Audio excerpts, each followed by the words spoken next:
reggae artists, from Pinchers to Supercat to Bob Marley. I knew everybody from my dad.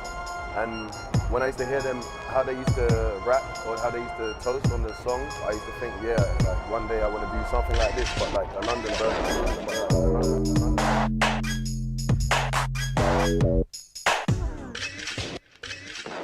Hey, what's up everyone? In this video, we're going to take a look at some of the core life-changing events that took place which convinced Skepta, one of the UK's leading artists, to pick up the mic. I've come off the decks onto the mic now, and this is what's happening. For those who don't know, Skepta started his musical endeavours as a DJ, soon also gathering traction for his production skills. More on that in another video, but the key point here is that he never intended on being an MC. Being a DJ was his focus. Undoubtedly, music was clearly in his vision for the future, being the opportunity to help him leave the street life behind. However, whilst being ambitious, he saw his part as that of the DJ, with brother JME and fellow Meridian crew members Paper Pablo, President T, Big H and Bossman leading the vocal charge. However, a shooting on Meridian Walk where he lived, which also involved Meridian crew members and was national news at the time, would change his path forever. A shooting happened in my estate.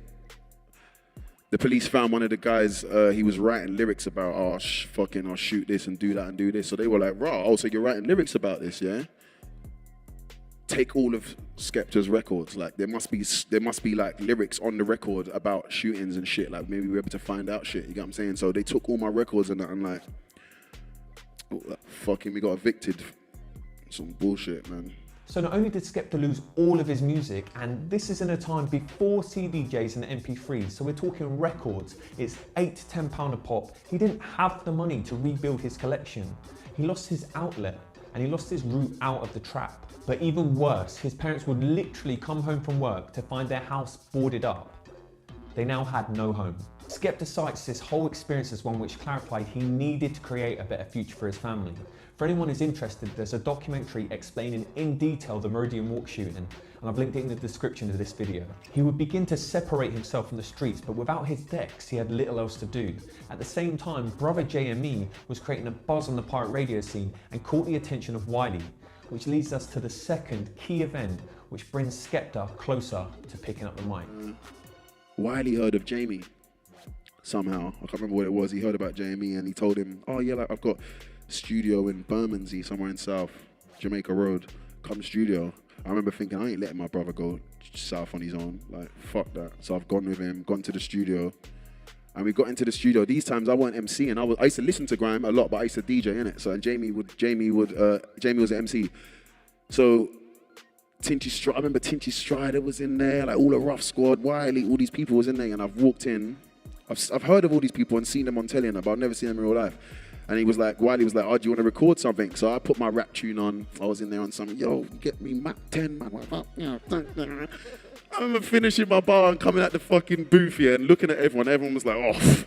Everyone's like, oh, mate, this guy's a bit too much. Like, he's a bit too greasy. We wasn't expecting this, you get me? His first time in the booth probably wasn't the experience he was hoping for, but it was critical nonetheless because it triggered Skepta to start writing lyrics. Wiley, having taken Skepta's number in studio, would call him the next day to plant a seed, suggesting he should try his hand at a grime lyric. However, Skepta still wasn't keen. He didn't believe in where the scene was at lyrically. Wiley's fault. He told me to write my first grime lyric. I didn't really like grime. It was a bit too like in the early days, it was really child's play. The lyric was really like, oh yeah, crowd, like get hype, girls, ladies, crew, drink champagne, like.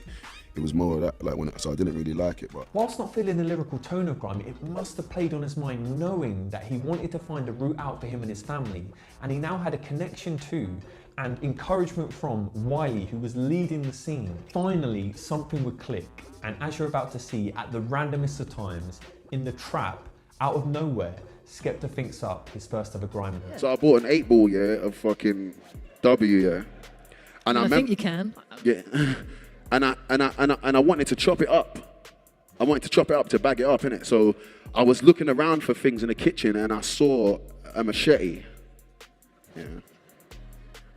I don't know why out of everything in the kitchen I saw this machete, but I saw this machete, it was gleaming and something happened to me, bro. And I was like, go on then, draw for the machete. Go on then, talk for the shetty. When it start dropping down like confetti, and I won't make a slap if the beef is petty. Nari, bro, I just talk for the shetty, and I make you ready look like a bowl of spaghetti. I was like, bro, that sounds hard. go on then, draw for the Shetty. And I was like, yeah. Then I started writing. And I phoned Wiley, I was like, yo, I got a lyric, I'm ready. Out of nowhere in the trap house, Skepta was born. And with one call to Wiley, he would explode onto the scene, immediately being put onto pirate radio sets with Wiley's Roll Deep crew, who were leading the charge at the time. Jumping in at the deep end to join sets with Roll Deep crew, which had so many pioneers, would help Skepta to improve his skills rapidly. And soon enough, Skepta and brother Jamie would join Roll Deep.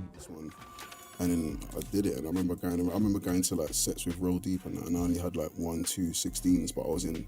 Them guys were heavy in by that time, you get me. But it was good. It gave me the drive to write more, and I wanted to be the best MC in a rave every time. So it just made me go harder. Go on then, draw for the Shetty. Bullets start dropping down like confetti, but I won't be the strap if the beef is petty. Not rude boy, I just draw for the Shetty. Make your belly look like a bowl of spaghetti. I'll leave your lip busting your forehead sweaty. I'll make you wish you never draw the machete. Go on then, if you're ready. Go on then, draw for the Gatti. Skepta's first ever attempt at a grime lyric is one of the most well-known grime bars of all time, and it's one of his biggest wheel-up bars, if not the biggest bar he has. Over 15 years later, in 2021, he lays down the very first lyric he ever wrote on Gets' smash hit album, Conflict of Interest. You'll hear it at the end of IC3, and this is a statement, a lyric born at the bottom from a man who's reached the top. Everything is possible. Peace.